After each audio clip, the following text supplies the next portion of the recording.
Have you ever wondered why some empaths walk through life with almost no friends? You might think they are broken, socially awkward, maybe even failures at connecting with people. But Carl Jung discovered something that turns this entire assumption upside down. Empaths with few or no friends are not failing at socializing. They are succeeding at something far more rare and powerful. Jung called it psychological filtration. And today, I am going to reveal the specific traits these individuals possess. Traits that unconsciously repel fake people and terrify those hiding their true selves. If you have always felt like something is wrong with you because friendships never stick, everything you thought you knew is about to change. Before we dive into the traits, we need to confront the dark side of being a friendless empath. Because let's be honest, it is not peaceful. It is lonely. It is confusing. And most of the time, you feel like something is wrong with you. Society has conditioned you to believe that having many friends equals success, that being popular means you are doing life right. But here is the truth Jung uncovered through his clinical observations. The reason you have no friends is not because you are unlikable. It is because your mere presence forces others to confront their own lies. That discomfort they feel around you, that is not your fault. That is their shadow rising to the surface, and they cannot handle it. So they leave, they ghost you, they slowly fade away, and you are left wondering what you did wrong. But you did nothing wrong. You simply exist at a frequency most people cannot tolerate. Your energy operates like a truth serum, and most people are not ready for that level of honesty. Let me illustrate this with a narrative example that captures the psychological pattern Jung observed repeatedly. Consider a composite case profile based on the patterns he documented. Picture an individual who could walk into any room and immediately sense the emotional temperature. She could feel who was pretending, who was hurting, who was hiding something. This was not a mystical ability. It was pattern recognition happening at a speed most people never develop. When colleagues would complain about their partners, she could see the whole dynamic playing out. Not because she was judging them, but because the patterns were obvious to her. And when she would gently point out what she was observing, people would get defensive. They would accuse her of being negative or reading too much into things. But 6 months later, everything she sensed would come to light. The affairs, the resentments, the lies people were telling themselves. And instead of thanking her for seeing clearly, people would avoid her. Because nobody wants to be around someone who can see through their carefully constructed illusions. The first trait Jung identified in friendless empaths is what he called the shadow mirror effect. Let me explain this in simple terms. Everyone carries a shadow, that dark bag of traits we drag behind us, the parts of ourselves we refuse to look at: jealousy, greed, insecurity, rage, selfishness, cruelty. Most people shove these things down and pretend they do not exist. They wear masks to hide them. They perform a version of themselves that feels safe and acceptable. But empaths, you see right through the mask. You do not even try to. It just happens automatically. Your brain is wired to pick up on incongruence. When someone talks to you, they feel like you can see every lie they have ever told themselves. And you know what? You probably can. You pick up on their micro-expressions, the tension in their voice, the way their energy shifts when they talk about certain topics, the tiny pause before they answer a question, the forced enthusiasm when they talk about things they claim to love. You are not judging them, you are just observing, processing data. But to them, it feels like judgment. Because when you look at someone and see their shadow, they see it too. They catch a glimpse of themselves in your eyes, and it terrifies them. And most people cannot handle that level of self-awareness. They would rather be around someone who lets them keep pretending, someone who plays along with the illusion, someone who nods and smiles and never questions the performance. That person is not you. and that is why they cannot be your friend. Being around you requires them to be real, and most people have forgotten how to do that. The second trait is what Jung called the intimacy threshold. Most people bond over surface-level things. The weather, sports, gossip about people they barely know, celebrity drama, small talk that goes absolutely nowhere. It is comfortable. It is safe. It requires nothing from them, emotionally or intellectually. But you cannot do that. You physically cannot engage in shallow conversation without feeling like you are dying inside. When someone asks how you are, you want to tell them the truth. You want to talk about the existential dread you felt this morning, or the deep realization you had about human nature, or the patterns you are noticing in the world around you. But they do not want that. They want you to say fine and move on. They want the script, the performance, the socially acceptable response that keeps everything light and easy. So you try. You force yourself to be light and breezy. You talk about the weather and pretend to care about things that bore you to tears. But it feels like wearing a costume that does not fit, like speaking a language you barely understand. And people sense that. They sense that you are operating on a different level, a deeper level. And it scares them, because depth requires vulnerability. It requires them to take off their mask and show you who they really are. And 90% of people would rather keep the mask on. Empaths aren't broken.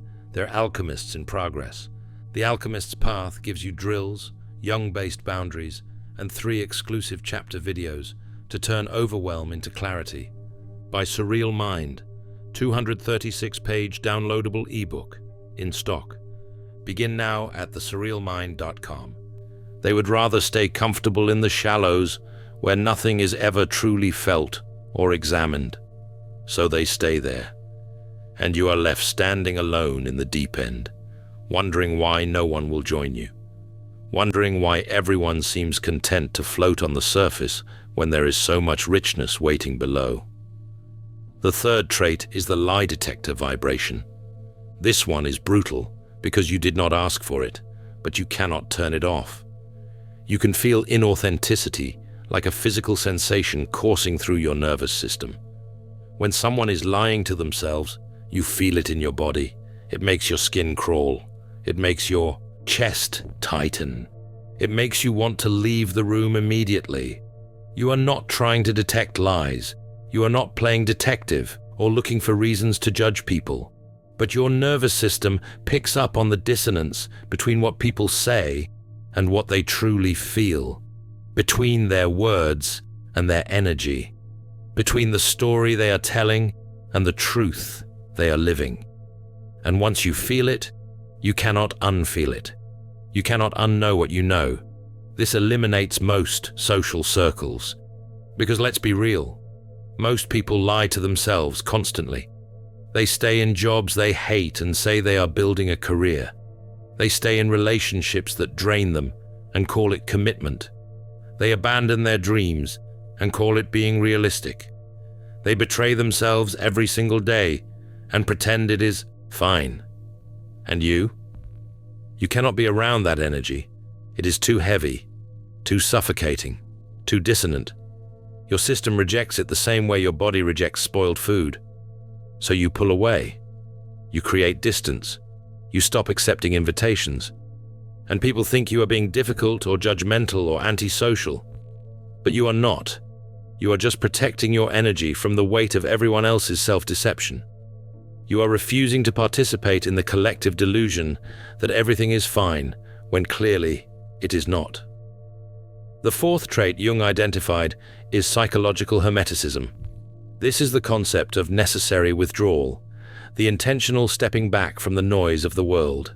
Society tells you that isolation is bad, that if you are alone, something must be wrong with you, that healthy people are always surrounded by others. But Jung said the opposite. He said that for certain individuals, for empaths specifically, solitude is not a symptom of dysfunction. It is a requirement for individuation. Individuation is just a fancy word for becoming who you really are beneath all the layers of conditioning. And you cannot do that in a crowd. You cannot do that while constantly absorbing everyone else's emotions and expectations and projections. You need space. You need silence.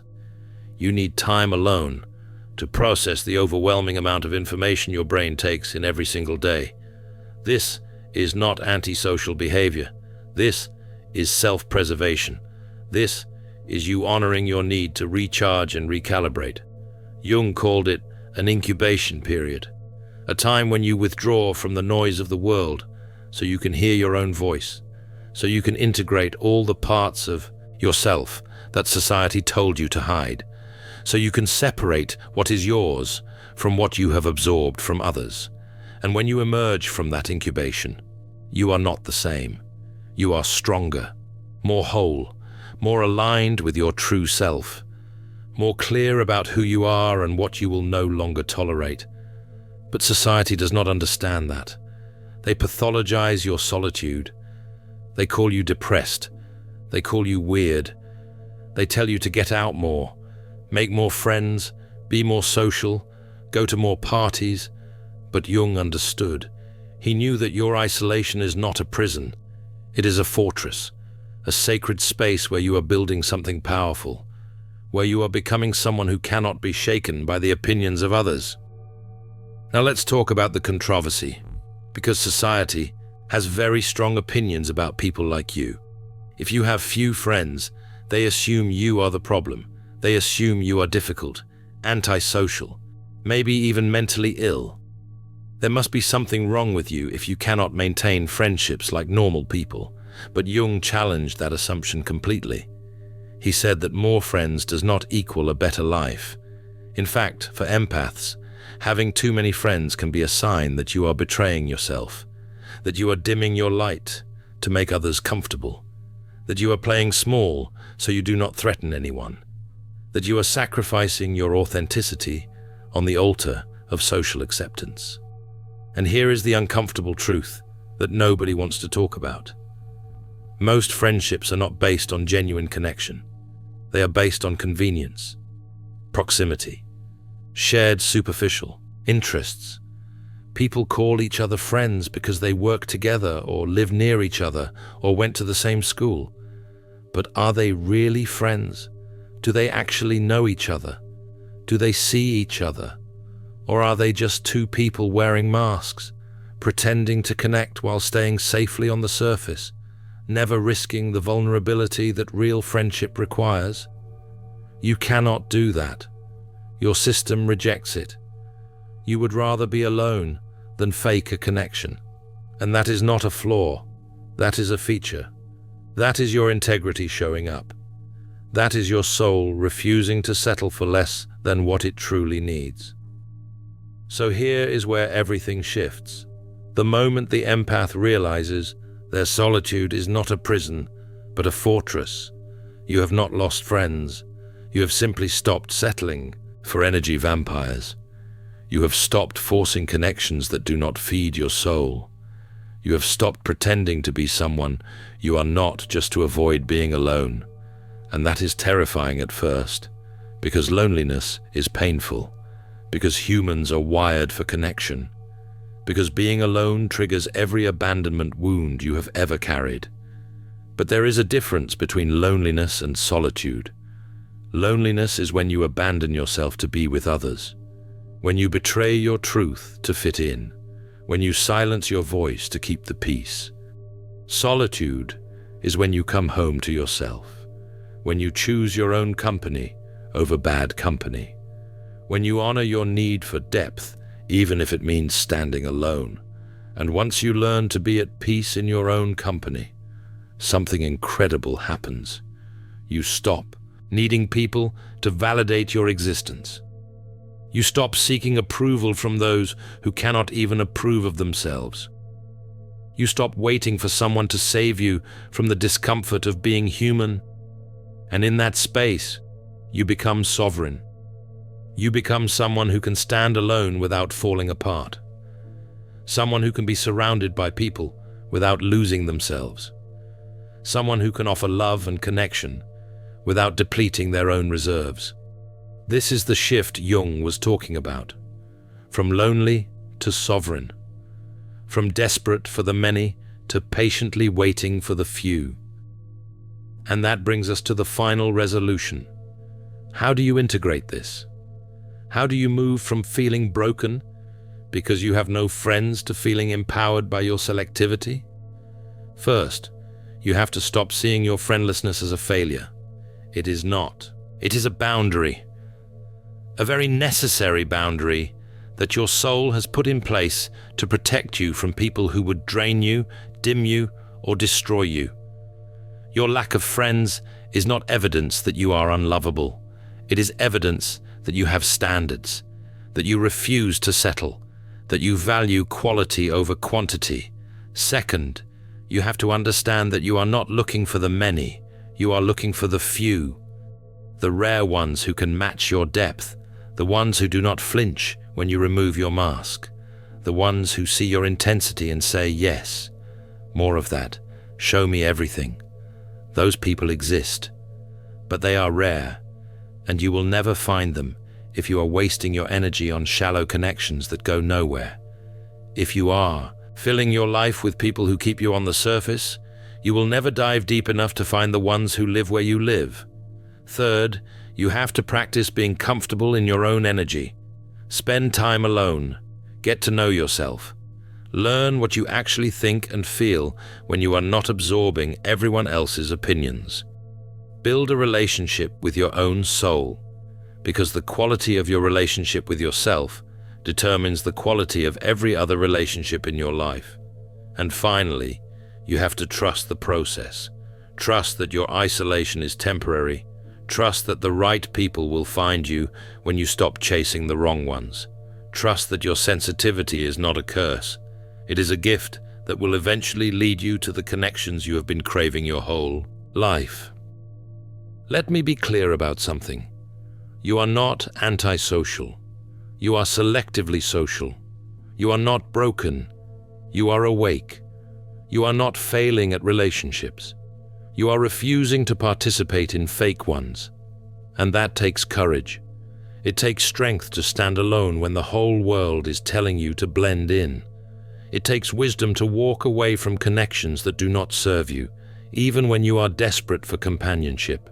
And it takes faith to believe that better is coming, even when you have been waiting for a long time. But here is what Jung knew. Here is what he spent his entire life trying to tell people through his work on individuation and the development of the self. The ones who walk alone are not lost. They are finding themselves. And once you find yourself, once you truly know who you are beneath all the conditioning and expectations, you become a magnet for the right people. Not the convenient people, not the people who tolerate you, but the people who celebrate you. The people who see your depth and want to dive in with you. The people who match your energy instead of draining it. You are the keeper of the deep. You are the one who sees what others miss. You are the one who feels what others avoid. You are the one who refuses to pretend when everyone else is performing. And that is not a burden. That is a superpower. But like any superpower, it comes with responsibility. The responsibility to protect your energy. The responsibility to honor your need for solitude. The responsibility to stop apologizing for being too much for people who are not enough for you. Jung believed that empaths like you are essential to the evolution of human consciousness. You are the ones who can see through the lies, the ones who can feel the truth beneath the surface, the ones who can hold space for depth in a world that worships the shallow. But you cannot do that if you are drowning in toxic friendships. You cannot do that if you are constantly trying to fit in with people who do not get you. You have to be willing to stand alone, to trust that your isolation is not permanent, to believe that the right connections are worth waiting for. So if you are someone who has few or no friends, I want you to hear this. You are not alone in your aloneness. There are others like you, others who crave depth, others who cannot do small talk, Others who would rather have one real connection than 100 fake ones. And those people are looking for you too, but they will never find you if you are hiding behind a mask, pretending to be someone you are not. So take the mask off. Be yourself. Be unapologetically deep. Be selectively social. Be okay with walking alone until you find your people, because they are out there. And when you meet them, you will know. You will feel it in your bones, that sense of finally being seen, finally being understood, finally being home. Your friendlessness is not a life sentence. It is a filtration system. And the people who make it through that filter, they are worth their weight in gold. So stop chasing quantity. Start honoring quality. Stop feeling broken. Start feeling powerful. Stop apologizing for your intensity. Start owning it, because you are not too much. You have just been around people who are not enough. And once you accept that, once you truly integrate that truth into your being, everything changes. You stop seeking validation from those who cannot give it. You stop dimming your light to make others comfortable. You stop settling for crumbs when you deserve the whole feast. And in that space of self-acceptance, of self-love, of self-sovereignty, you become the most magnetic version of yourself, the version that attracts the right people effortlessly, the version that no longer needs friends to feel whole, the version that can offer genuine connection because you are no longer desperate for it. This is what Jung meant when he talked about the journey of becoming whole. Becoming who you really are, not who your parents wanted you to be, not who society expects you to be, but who your soul came here to be. And for empaths, that journey often requires walking alone for a while. It requires saying no to connections that do not serve you. It requires trusting that solitude is sacred, not sad. It requires believing that the few are better than the many. And it requires patience. Because the right people are not always easy to find, but when you do find them, when you finally connect with someone who sees you, really sees you, it makes every lonely moment worth it. It makes every rejected friendship make sense. It makes you grateful that you did not settle, that you waited, that you trusted the process even when it hurt. So here is my message to you. If you are ready to stop feeling guilty about your friendlessness, if you are ready to own your need for depth, if you are ready to accept that you are not broken, but beautifully selective, then embrace it. Embrace your solitude. Embrace your intensity. Embrace your inability to tolerate fake connections, because that is not a weakness. That is your strength. That is your filter. That is your protection. And the people who make it through that filter will be the most important people in your life. So do not rush the process. Do not force connections that do not fit. Do not apologize for needing what you need. Just trust. Trust that your path is different. Trust that your journey is valid. Trust that your friendlessness is temporary. And trust that the connections you are meant to have are already on their way to you. You just have to be patient enough to wait for them, strong enough to stand alone until they arrive, and wise enough to recognize them when they do. You are the keeper of the deep, and if this message resonates with you, if you finally feel seen and understood, then like this video and subscribe, because we are creating a community of people who refuse to settle, people who value depth over superficiality, people who would rather walk alone than compromise their truth, and that community needs you. So join us, share your story in the comments. Let us know which of these traits you recognize in yourself, because you are not alone. You are part of a rare and powerful group of people who are changing the world simply by refusing to play the game. And that is something worth celebrating. In The Alchemist's Path, perception training for empaths, you'll turn overwhelm into wisdom with practical drills, Jung-inspired boundaries, and step-by-step perception training. This guide includes 3 exclusive chapter videos to deepen each lesson. Written by Surreal Mind, 236 pages, beautifully designed 8.5 by 11 downloadable ebook, in stock now. Start your training today. Feel deeply while thinking clearly. Get The Alchemist's Path at thesurrealmind.com.